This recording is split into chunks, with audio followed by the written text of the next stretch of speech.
Hello, my name is Old Man Mordaith, and welcome to another quick and dirty Stellaris video. Dev Diary 247 was huge, and there is lots to talk about. And I'm going to end with something that wasn't officially included in the Dev Diary. If you enjoy these Dev Diary updates, are looking to check out my short-form tutorials for Stellaris and Crusader Kings 3, or maybe just want to brighten the day of a middle-aged man who loves video games a bit too much, feel free to like the video and subscribe to the channel. First, the one many of us were expecting. Payment agreements between the Overlord and Vassal. This appears to come in 4 varieties. Your primary resources, food, energy credits, and minerals. Your specialist resources, alloys and consumer goods. Your rare resources, in the form of boats, crystals, and gases. And finally, research. It seems you're able to set a percentage that the Overlord gives or receives. This amount appears to be based off the subject's production levels. So, for example, if we negotiate a contract with our vassal that said they would give us 50% of their primary resources in exchange for a 50% subsidy in research, they would wind up paying us half their food, energy credits, and minerals, while we would give them an amount of research equal to half of what they currently generate. So, if they were getting 100 research, we would give them an additional 50.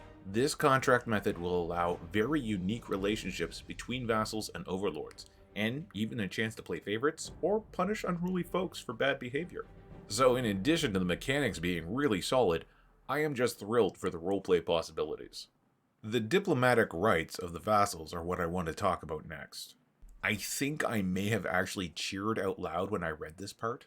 You are able to negotiate with your vassals for full diplomatic rights, you can remove all diplomatic rights, or you can give them restricted rights. Restricted rights are the ones I really want to focus in on here. They're the most interesting of the 3 options. It lets the subject make their own diplomatic choices, except they have to vote with the Overlord in all Federation and Galactic Community votes. One of the biggest problems many of us have had over the years is our so-called loyal vassals turning traitor over petty politics, with no repercussions. This also, in my opinion, might make it strategically good for characters with lots of vassals to push to keep the empires for having an equal say in Federation voting. Now, there was a lot of talk about loyalty in this Dev Diary, and loyalty is going to be a huge thing with the expansion, but one thing really stood out today. A diplomatic option for disloyal vassals is going to be Pledge Secret Fealty, which basically means you secretly promise to help an outside empire beat up your current boss and go work for them.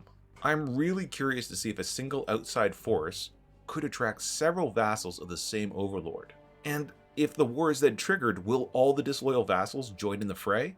I could foresee some real potential with espionage missions in order to disrupt relationships between the Overlord and their vassals. Okay, bear with me. Holdings. I am so excited for Holdings. When Megacore was introduced, I loved the feeling of being able to build on other empires' planets, and was always wishing for more options with this mechanic. I really had hoped that we would see something with it with the Galactic Imperium and Custodian, but we didn't. No such luck there. However, the Holdings coming out with Overlord look good. Really good. The buildings we have seen so far are powerful, and there seems to be an upper limit of how many you can have.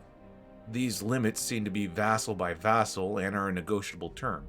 While it does give an example of a holding limit of 3, I'm unsure if that is the maximum or if there is another upper number that we haven't seen yet.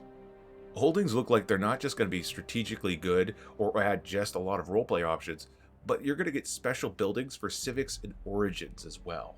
Hive minds are getting one that actually creates a spawning pool on their subject's planet. There are apparently over 20 different holding buildings, so there are no shortage of options.